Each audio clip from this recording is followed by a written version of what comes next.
छूटे तो मैं हॉस्पिटल में पड़ी ना रहूं, बस चलती फिरती भगवत भजन करती हुई भगवान के धाम को चली जाऊं, इतनी कृपा कर।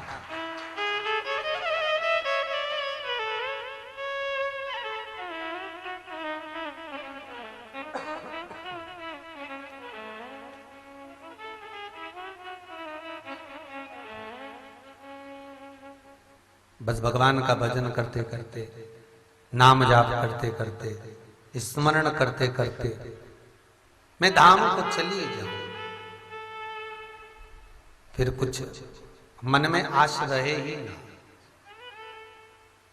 इतना तो करना स्वामी जब प्राण तन से निकले, गोविंद नाम लेकर प्राण तन से। अंतिम बिंदु में जब हमारे प्राण जा रहे हो तो हम किसी हॉस्पिटल में, हॉस्पिटल को भी जाने दो जी, घर की सैया पर भी न पड़े हो,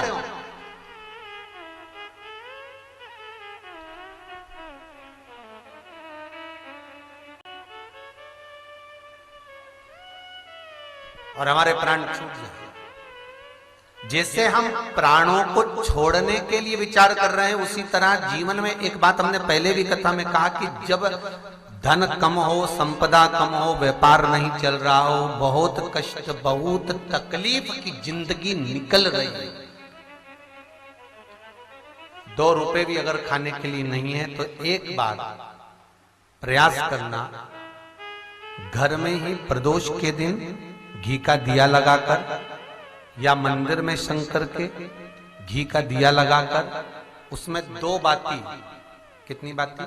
2 बाती रखना, चाहे तुम लंबी रख लो चाहे गोल रख लो, और रखना 2 ही बाती। घी का दिया लगाकर दुख दहन स्तोत्र का पाठ करो।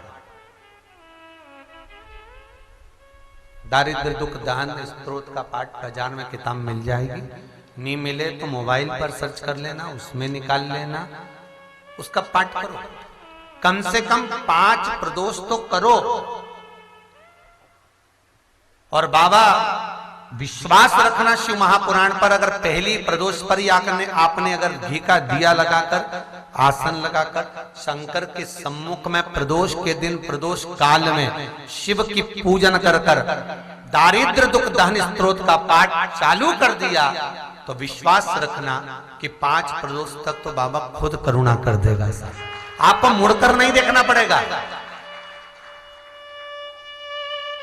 नौकरी नहीं लग रही, सर्विस नहीं लग रही, परास्त तो हो चुके हैं, फॉर्म भर भर कर, दुनिया के हाथ जोड़ जोड़ कर, एक बार महादेव के हाथ जोड़ लो, एक बार उससे कह लो।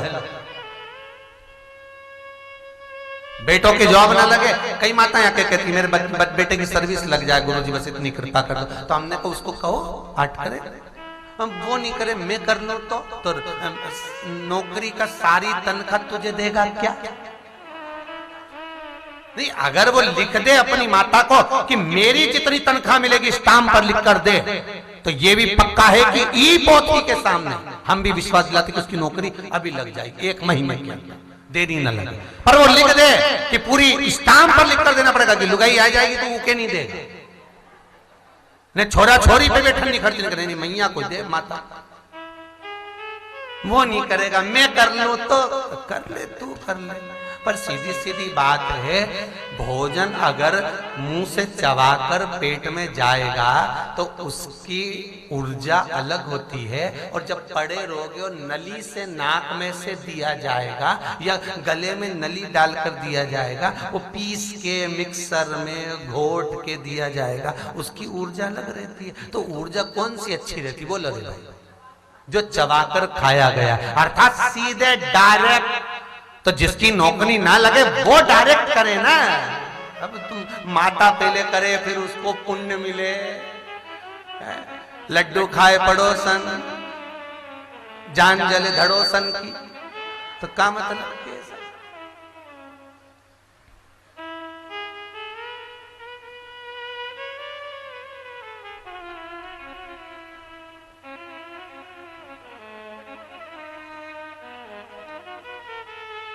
कल शाम की बात है, यही